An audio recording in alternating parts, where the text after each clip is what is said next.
प्रणाम। मैं professor Ashwini Agarwal 4D infuser institute, Nehru place, Delhi से बोल रहा हूँ। आज हम कुछ निश्चलिज्म की बात कर रहे हैं आजकल हम लोग, और निश्चलता का पसारा तो होना ही है अब, क्योंकि 2011 से जो गोल्डन पीरियड शुरू हुआ, कृष्ण को इंद्र गद्दी पर बिठाया गया। ये इंद्र गद्दी यानी गैलेक्सी का king of Galaxy is called Indra, and Krishna को बिठाया गया वहाँ पर, तो कृष्णेंद्र हो गए। और कृष्ण जो है अब कृष्णांश का ही एक रूप है Krishnendra, I would say. Krishnendra जो है कृष्णांश का ही एक रूप है, और कृष्णांश भगवान जी 64 रूप में बैठे हैं अब, जो यूनिवर्स को चला रहे हैं। और जब कृष्णांश भगवान जी का मतलब है महाविष्णु जब धरती पर आते हैं, प्लेनेट अर्थ पर आते हैं, तो उनका नाम कृष्णांश हो जाता है। तो कृष्णांश भगवान अगर हम कहते हैं तो वो समझ में आ जाता है, डायरेक्ट सीधा जल्दी समझ में आ जाता है। बेसिकली मैं ये कहूँगा, तो कृष्णांश भगवान जो हैं 64 रूप में बैठे हैं। उनमें से एक है कृष्णेंद्र, जो गैलेक्सी के राजा हैं, और तत्वगुरु जो हैं दक्षिण्या तत्वगुरु, वो भी कृष्णांश का एक रूप है, जो इंद्र दरबार में बैठे हैं। कुच्छल्यम यानी यमराज जो कहा जाता है, जो रिसाइकलिंग के कंट्रोलर हैं बेसिकली, तो वो भी इंद्र दरबार में बैठते हैं, रिसाइकलिंग उनका काम है। और कुच्छल भैरव जो है वो भी इंद्र दरबार में बैठते हैं, और उनका काम है सृजन का। भैरव का काम है सृजन का, और रिसाइकलिंग का काम है यम का। और कुच्छल इसलिए कहा गया इनको क्योंकि ये छल को कुचलना जानते हैं, हर प्रकार के छल को कुचलना ये जानते हैं, इसलिए इनको कुच्छल कहा गया। और युगल भगवान कलयुग के और द्वापर युग के और त्रेता युग के और सतयुग के बताए गए हैं। पहले उनके बारे में चर्चा हो चुकी है हमारी। आज जो है हमने ये समझा कि लोगों को ना बहुत सारे श्वास और प्राण में कन्फ्यूज़न है शायद। तो श्वास प्रक्रिया जो है वो आपके द्वारा ली गई हवा को प्राण में बदलती है, आप ये समझ सकते हैं। प्राण ऑक्सीजन नहीं है, प्राण पूरी हवा को प्राण में बदलना। हवा तो आपने बाहर से ली, यानी आप जब सांस ले रहे हैं, आपकी श्वास प्रक्रिया की बात कर रहे हैं हम लोग, तो सांस जो है दो जगह से लिया जाता है, या तो नाक से या मुंह से। पर ऐसा नहीं है, सांस कानों से भी आता है। अगर आप योग की वो समझें तो सांस तो आपका हर सेल ले सकता है। अभी तक ये जानकारी थी कि सेल भी सांस लेते हैं, पता था, जानते हैं नहीं जानते हैं उसका क्या मतलब है पता नहीं है, पर सांस नाक से आता है या मुंह से लिया जाता है। सांस नाक से आता है या मुंह से लिया जाता है, पर सांस कानों से भी आता है। और जो समुद्र के जो जीव हैं वो तो कान से ही सांस लेते हैं। कान से सांस लेने का मतलब है कन्फेड कहते हैं उनको। ये कान के पीछे ऐसा कुछ होता है अरेंजमेंट कि आप पानी में से भी हवा निकाल कर, हवा में पानी 5 तत्व तो हैं ही, और हवा तो घुली हुई है ये, क्योंकि हवा ही पानी को मूवमेंट देती है। तो जो हवा है वो कानों के माध्यम से कन्फेड हो, या कान के आसपास जो भी कोई अगर सिस्टम लगा हुआ है, ऐसा सिस्टम है इट सीम्स, कि वो आपको सांस लेने में, आपकी वहाँ से भी आप सांस ले सकते हो, कानों से भी सांस ले सकते हो। और जो योगा की जो एक काफ़ी उच्चतम तो मैं नहीं कहूँगा, पर वो एक बहुत उच्च लेवल है जहाँ पर आपके सेल्स सांस लेने लगते हैं। तो अगर इंडिविजुअल सेल सांस लेने लग जाए तो आप समझो कि मतलब आपको नाक से और मुंह से सांस लेने की ज़रूरत पड़ेगी नहीं। वो जो सांसों की गिनती बताई गई है कि सांसों की गिनती से उम्र मिलती है, एक्चुअली वो सांसों की गिनती से नहीं मिलती है, वो हार्ट बीट काउंट से मिलती है। हार्ट बीट काउंट नॉर्मली कहते हैं कि 70-72 होता है, 72 होता है एवरेज काउंट पर मिनट, तो पर होना चाहिए कम, और कम जितने कम होगा उतना हार्ट आपका ज़्यादा चलेगा। यानी आपकी लाइफ बढ़ भी रही है तो आपके कंपोनेंट्स की लाइफ भी बढ़ रही है साथ में। यानी कि कंपोनेंट तो बीमार होने शुरू हो गए और आप स्वस्थ कैसे रहोगे फिर? तो लाइफ तो बढ़ेगा, मतलब ही ख़त्म हो गया। तो हर बॉडी के कंपोनेंट की उम्र बढ़ती है, बढ़ सकती है, बढ़ाई जा सकती है, और आपकी अपनी उम्र भी बढ़ाई जा सकती है। तो हार्ट बीट से अगर हमें उम्र की गिनती मिलती है, इस बात को हम समझ लें। और सांसों की गिनती से इसलिए कहा गया था कि जैसे 72 काउंट का जो स्टैंडर्ड हार्ट बीट बना रखा है कि 72 अगर हार्ट बीट आपकी चल रही है पर मिनट तो आप ठीक है, एवरेज ये बताई गई है। टेम्परेचर आपका 98.4 डिग्री फ़ारेनहाइट रहता है तो ठीक है, वो आपका मतलब वो नॉर्मल है। ये एवरेज ये कैलकुलेट करी जाती है, मतलब डेटा कलेक्शन का जो काम है वो यही करता है, इसी से आप रेफरेंसेस बनाते हैं, तो ये रेफरेंसेस बने हुए हैं। ऐसे ही सांस की प्रक्रिया से आप अपनी हार्ट बीट को कंट्रोल कर सकते हैं। ऐसे ऐसे योगी भी हैं और उनके ऊपर शायद एलोपैथी मेडिकल साइंस ने रिसर्च भी की है साइंटिस्टों ने, कि वो अपनी हार्ट बीट को 0 तक ले जाते हैं, 1 या 2 तक भी ले जाते हैं, और 0 तक भी ले जाना संभव है। लिमिटेड टाइम के लिए या अनलिमिटेड टाइम के लिए या कितने टाइम के लिए ये मुझे नहीं मालूम, पर ऐसा है कि हार्ट बीट जो है, अब एक प्लेयर का नाम लेते हैं हम यहाँ पर, पहले भी एग्जांपल दिया मैंने, एक बियॉन बॉर्ग हुए हैं शायद, जो हमें आयुर्वेद के स्पेशलिस्ट डॉक्टर्स हैं उन्होंने बताया, आयुष में जो लॉबी जो डॉक्टर्स हैं जो कि रिसर्च का काम और डायरेक्शन देने का काम करते हैं, कि टेनिस प्लेयर 2 घंटे टेनिस खेलने के बाद, लॉन टेनिस भी हार्ट बीट 40 रहती है, थकान नाम की चीज़ होती नहीं भाई। हार्ट बीट नेचुरली, अगर हार्ट बीट आपकी थोड़ी सी, ये नहीं कि बीमारी की वजह से हार्ट बीट कम हो जाएगी तो वो नुकसान देगी। अगर आप योग करते हैं और श्वास प्रक्रिया से अपनी हार्ट बीट को कंट्रोल करते हैं तो वो आपको फ़ायदा देगी। वही हार्ट बीट आपको, मतलब वो थोड़ी स्लो होती जाएगी और आपका जो एज है नेचुरली बढ़ गई, क्योंकि कंपोनेंट की एजिंग जो है वो हार्ट बीट के ऊपर, हार्ट बीट अगर आपकी तेज़ चलती है तो आपकी एजिंग जल्दी होगी। जब बच्चा पैदा होता है ना तो उसकी 140 से 150 तक हार्ट बीट होती है, 120 तक, 120, 130, 140, तो वो नॉर्मल मानी जाती है। क्यों? क्योंकि उसको ग्रो कर रहा है, तो आपका वो ये ना बात कि अगर आप एसी जनरेशन को देखें, एयर सिग्नल, इलेक्ट्रिसिटी की जनरेशन जो होती है, तो 50 हर्ट्ज एक स्टैंडर्ड माना गया है। अगर आप फ्रीक्वेंसी बढ़ा देते हैं तो वोल्टेज कम हो जाती है और एजिंग बढ़ जाती है। यानी जो आपके जो जनरेटर्स हैं उनको, उनकी एज कम हो जाती है अगर आप फ्रीक्वेंसी बढ़ा देते हैं तो, और फ्रीक्वेंसी कम कर देते हैं तो उसका इफेक्ट उल्टा होता है। मतलब फ्रीक्वेंसी यानी heart beat is a frequency, वो जनरेटर की फ्रीक्वेंसी है, फ्रीक्वेंसी का कंट्रोल तो करते ही है। फ्रीक्वेंसी का कंट्रोल मनुष्य जीवन में हम सांस के थ्रू करते हैं। तो हार्ट बीट को अगर हम श्वास प्रक्रिया को ऐसा कर लें, जो श्वासपैथी की जो प्रक्रिया को अगर अपना लेते हैं हम लोग, और उसको ऐसा कर लें कि आपकी हार्ट बीट जो है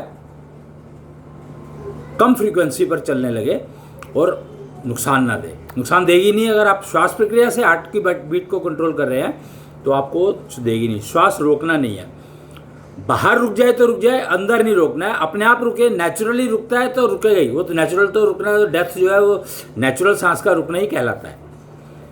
तो नेचुरली अगर रुक जाए आपकी सांस तो यानी आपके शरीर को सांस लेने की ज़रूरत ही ना पड़े, ये संभव है।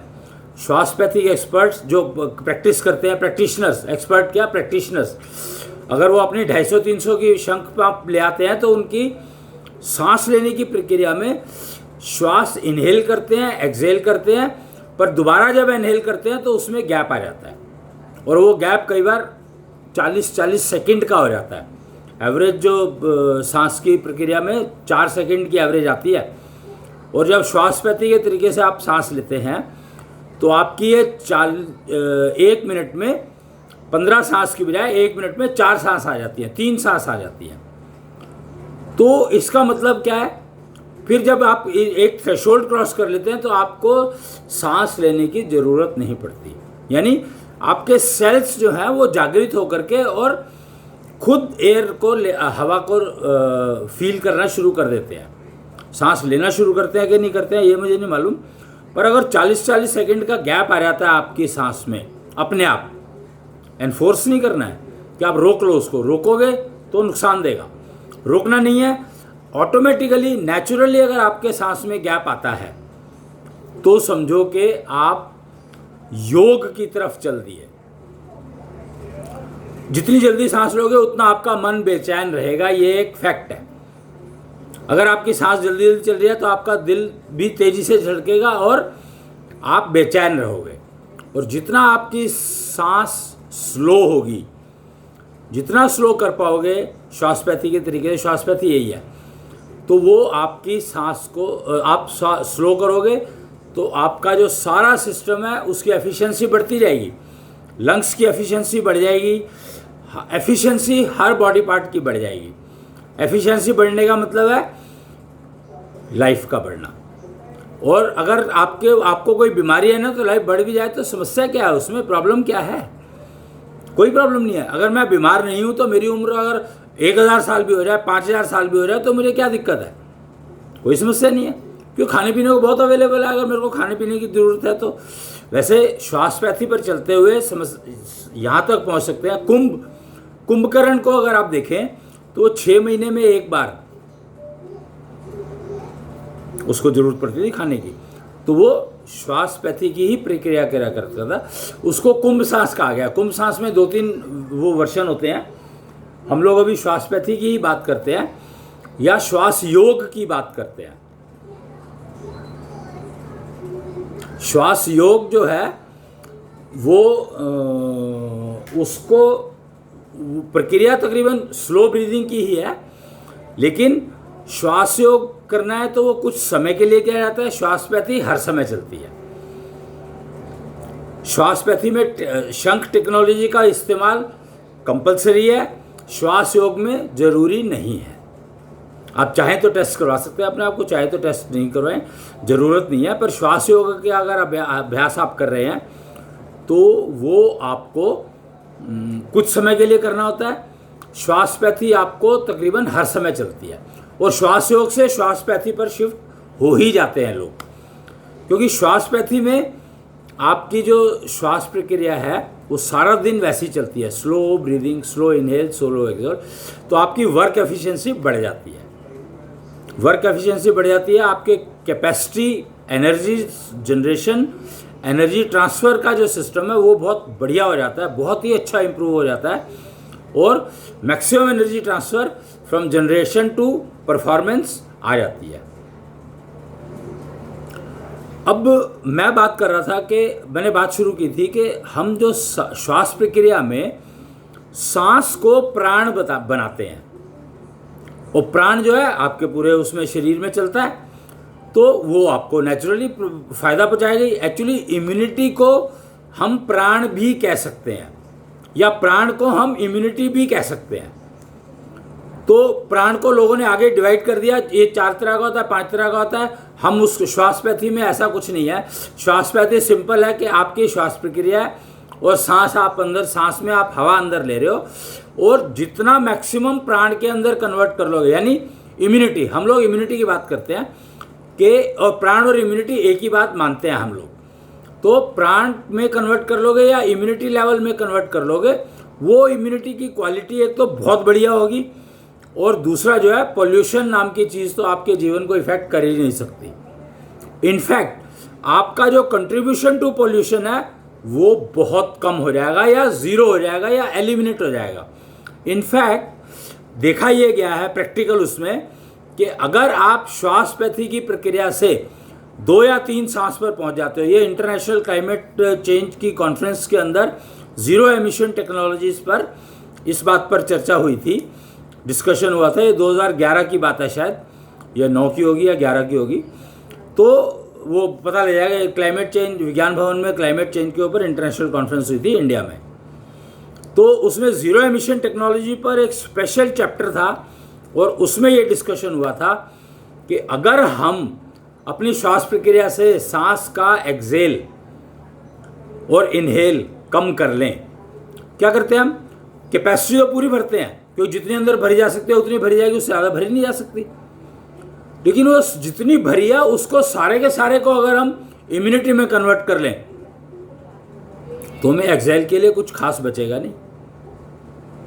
आप देख लें, आप अगर कभी आपको मौका मिले किसी श्वासपैथी का या षोडशपंथी का डेमोन्स्ट्रेशन देखने का, तो आप देखेंगे कि वो 1 मिनट में 3 या 4 सांस लेता होगा बस। तो इससे क्या हुआ, एडवांटेज क्या हुआ? उसने कार्बन, और उसका एक्सेल पीरियड जो है बहुत कम होगा नॉर्मल। उसमें जब डेमोन्स्ट्रेशन कर रहा होगा तो डेमोन्स्ट्रेशन के टाइम पे इनहेल और एक्सेल को बराबर बताते हैं, होना चाहिए तकरीबन, पर एक्सेल जो है वो और स्लो कर देता है इनहेल की बजाय। क्यों? क्योंकि उसको टाइम बराबर करना है और एक्सेल के लिए हवा बचती ही नहीं। ये क्या बात हुई कि आपने हवा ली 1 लीटर अंदर और जब एग्जॉस्ट कर रहे तो वो मुश्किल से आधा लीटर, पौना चौथाई लीटर, 10% बची। यही होता है। तो वो बाकी 90% गई कहाँ? तो वो बाकी 90% कन्वर्ट हो गई इम्यूनिटी में। अब सोचो, अगर हवा जो ले रहे हो आप उसको अगर आपने इम्यूनिटी में डायरेक्टली कन्वर्ट कर लिया तो आपको कितना लाभ होगा? क्या आप सोच सकते हैं? कोई वायरस अटैक, कोई जर्म्स अटैक आपको नुकसान नहीं पहुंचा सकता किसी भी हालत में।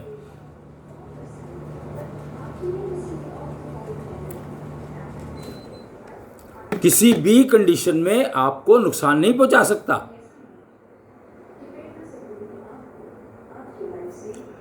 श्वासपैथी, श्वास योग, कुंभ सांस, इसमें फिर डिवीजन है, श्वास योग या कुंभ सांस। कुंभ सांस में 3 प्रकार के सांस हो गए। एक सिंसियो सांस, जो आपके निष्ठा को जागृत करके मेंटेन रखता है। सिंसियो सांस के अगर आप अभ्यास करते हैं, 5-7-10 मिनट करना होता है, 10 से 15 मिनट करना होता है, ज़्यादा नहीं, तरीका अलग है स्लो ब्रीदिंग ही। पर किसको कितनी देर प्रैक्टिस करनी है, किसको किस मंत्र, वो पोएम के साथ प्रैक्टिस करनी है, वो बदल जाती है। एक होता है सेंसुओ सांस, परिवार निर्माण यानी कपलहुड की मेंटेन करने के लिए सेंसुओ सांस ब्रीदिंग की प्रैक्टिस की जाती है। तो वो आपके वाइटलिटी को मेंटेन करता है, सेंसुओ ब्रीदिंग। फिर एक होती है सिंसियो, एक सेंसुओ, एक और होती है, नाम भूल गया मैं। तो एक और ब्रीदिंग होती है तीसरे टाइप की, शायद कुंभ सांस उसी का नाम रहा होगा।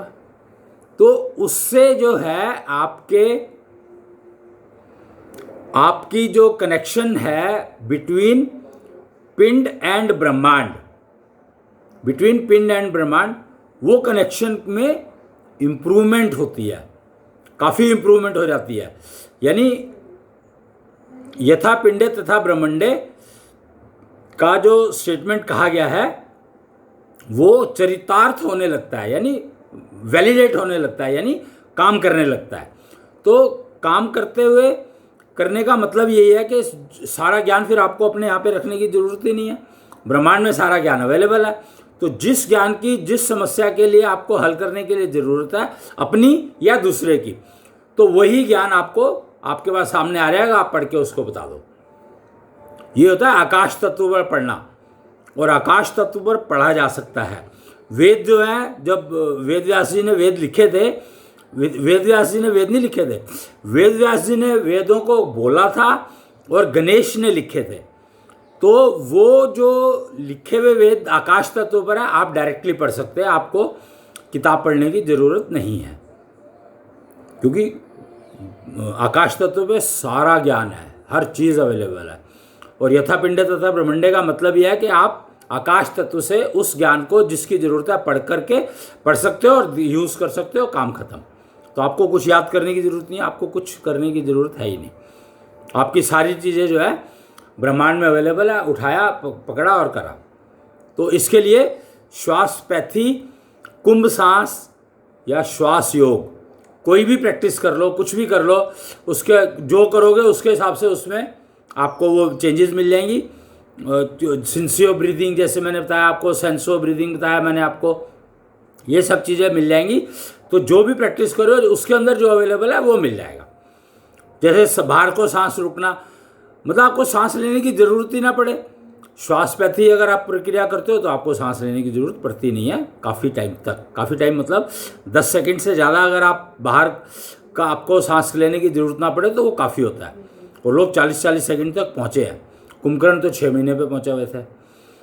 तो ये आप एग्जाम्पल्स अवेलेबल हैं, हिस्ट्री है। माइथोलॉजी का मतलब है माइथोलॉजी का मतलब है वो सब्जेक्ट जो आपको वो ज्ञान करवाता है जो ब्रह्मांड में है। देखिए, हम उसको माइथोलॉजी इसलिए कहा गया है उसको कि वो सब्जेक्ट जो आपको ब्रह्मांड की ज्ञान कराता है। और फाउकोलॉजी, माइथोलॉजी थी तो फाउकोलॉजी जैसे सब्जेक्ट तैयार हुए, बने और उसका उपयोग हो रहा है। 15-20 साल से हो रहा है उसका उपयोग। तत्वों का ज्ञान, 5 तत्व के बारे में ही जानते थे हम लोग अभी, और 4 को मानते थे, 5 को तो मानते भी नहीं थे। और अब हम 24 तत्वों की बात करते हैं।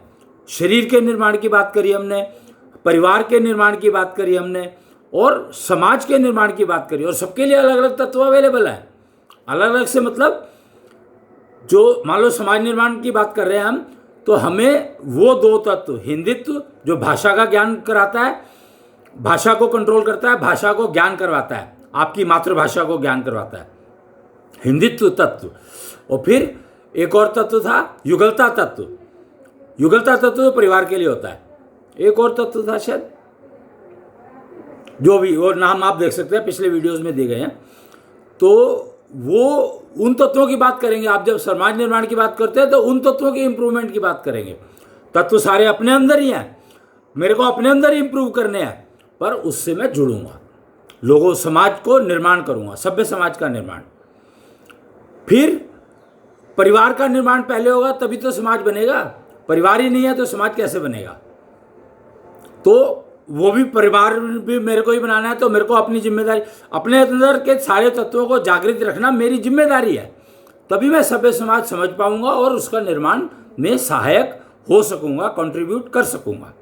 तो ये बात बहुत इंपॉर्टेंट समझने वाली है कि फाउकोलॉजी ने, जो कि माइथोलॉजी की देन है, माइथोलॉजी की देन है फाउकोलॉजी, और फाउकोलॉजी ने हमें बताया कि 24 तत्वों को अगर हम अपने अंदर जागृत कर लें और मेंटेन रखें तो हम सभ्य समाज का निर्माण करने में सहायक हो सकते हैं, जिसमें हम गाइड करेंगे, गाइड भी कर सकते हैं और काम भी कर सकते हैं। तो ये बहुत ज़रूरी है समझना। और इस सब्जेक्ट को हर प्राणी को समझना ही पड़ेगा। अपनी फाउकोलॉजी, या अपनी फाउकोलॉजी का मतलब है मेरे 24 तत्वों में से कौन कौन ग्रुप बने हुए हैं, तत्वों के ग्रुप है, तो किस काम के लिए मुझे कौन से तत्व का उपयोग करना है वो पता लग जाएगा और उसका हम कर लेंगे, उपयोग करके सभ्य समाज का निर्माण करेंगे। सभ्य समाज का मतलब है निश्चल समाज, जिसमें किसी प्रकार का छल ना हो, कोई किसी को मूर्ख ना बनाए, बेवकूफ़ ना बनाए, क्योंकि किसी को बेवकूफ़ बनाना है तो पहले अपने आप को बनाना पड़ता है। ये एक तथ्य है जो हमें फाउकोलॉजी ने समझाया। आज का समय समाप्त हो रहा है। अश्विनी कुच्छल चैनल @youtube.com या 4dinfusorinstitute.com या 9999099149 5 बार 9090149 इस पर आप व्हाट्सएप कर सकते हैं और ज़्यादा जानकारी चाहिए तो आपको प्राप्त कर सकते हैं। फाउकोलॉजी सब्जेक्ट से हमें तत्वों का ज्ञान मिला और फाउकोलॉजी सब्जेक्ट माइथोलॉजी ने ही दिया। माइथोलॉजी जो है वो हिस्ट्री है। हिस्ट्री क्योंकि हम बिलीव नहीं कर पा रहे थे इस क्योंकि हमारे फाउकोलॉजी में डिस्टर्बेंस थी, तो हमने बिलीव ही नहीं किया, हमें समझ ही नहीं आया कि माइथोलॉजी जो है उसमें सारे सब्जेक्ट छुपे हुए हैं, सारा कुछ, सारा ज्ञान उसके अंदर है। माइथोलॉजी में सारा ज्ञान है, ब्रह्मांड के ज्ञान को माइथोलॉजी कहा गया है। अपने ज्ञान को मैं जानता हूँ, और उस ब्रह्मांड के ज्ञान में से मैंने अपने बारे में जानकारी प्राप्त की, तो वो मेरी फाउकोलॉजी होगी। फाउकोलॉजी एक सब्जेक्ट है जो तत्वों का ज्ञान कराता है, पर मेरी फाउकोलॉजी का मतलब है कि मेरे कौन कौन से तत्व ऐसे हैं जो जल्दी डिस्टर्ब हो जाते हैं, या कौन से तत्वों को मुझे इस लेवल पे मेंटेन करना है। शंख टेक्नोलॉजी दी गई है मेजरमेंट करने के लिए, अंदाज लग जाता है उससे कि मेरा वो तत्व कितना जागृत है और मेंटेन्ड है, वेल मेंटेन्ड है कि नहीं है, वो गिर तो नहीं रहा है, वगैरह वगैरह। तो ये सब सिस्टम अवेलेबल हैं जिसका आप उपयोग अच्छे से कर सकते हैं और करना चाहिए, क्योंकि जो चीज़ अवेलेबल है उसका उपयोग नहीं करेंगे तो किसका उपयोग करेंगे। अगर मेरे को खाने में चावल घर में अवेलेबल है और मैं खा भी सकता हूँ, तो और रोटी गेहूँ नहीं है मान लो, और बाज़ार में आज मार्केट बंद है, तो मैं चावल खा लूँगा, दिक्कत क्या है उसमें। तो इसलिए जो अवेलेबल है उसका उपयोग। धरती, हमारा प्लेनेट जो है इतना सुंदर प्लेनेट है, जगत इतना सुंदर है, तो उसको देखने के लिए हमें अपनी आंखें तो खोलनी पड़ेंगी। भैया आंख खोल के हम 100 मीटर देख सकते हैं, और आंख बंद करके पूरा ब्रह्मांड दिखता है। आंख खोल करके आप सूरज की तरफ नहीं देख सकते, पर आंख बंद करके सूरज आपके दिमाग में आपको दिखाई देता है। शिव ज्योति, कॉन्जलिनल टनल, इतने सारे सब्जेक्ट चीज़ें फाउकोलॉजी ने हमें समझाई और उसका उपयोग कर रहे हैं। आजकल शाम को 7 बजे हम लोग डेट ऑफ बर्थ एनालिसिस करते हैं, तो आप सुन सकते हैं, ये कृष्णनिष्ठ दरबार अम्बाला से होता है, तो आप उसको अगर सुने, 15 से 20 मिनट का कार्यक्रम रहता है, 7 बजे के आसपास शुरू होता है, आप वो नेट के ऊपर देख सकते हैं, FB लाइव होता है वैसे। तो उसमें 2 डेट ऑफ बर्थ, एक तो क्लिनिक चलते हैं जो निष्ठा योग डायग्नोस्टिक सेंटर चलते हैं, वहाँ पर जो पेशेंट आते हैं उनकी डेट ऑफ बर्थ एनालिसिस एक एग्जाम्पल लिया जाता है और एक पब्लिक से लिया जाता है। तो आप अपनी डेट ऑफ बर्थ दे सकते हैं, जिसका नंबर लग गया उसके बारे में बता दिया जाएगा, और धीरे धीरे सारे कवर हो ही जाएंगे क्योंकि बहुत टाइम होता है। तो ये वैसे पेड सर्विस है, पर उस समय में हम फ्री करते हैं लोगों को समझाने के लिए, बताने के लिए कि आप समझो कि ये सब्जेक्ट अवेलेबल है, इसको सीखो, और आप भी बताओ लोगों को क्या प्रॉब्लम है, सीख सकते हैं। इंस्टीट्यूशन बने हुए हैं, सब चीज़ सिखाई जा रही है, और आजकल तो ऑनलाइन है, तो आप दुनिया के किसी कोने में हो, आप सीख सकते हो इन सब्जेक्ट्स को। तो आज के लिए इतना ही, समय समाप्त हो गया है, और बाकी बातें अगले उसमें होंगी, वीडियो में होंगी।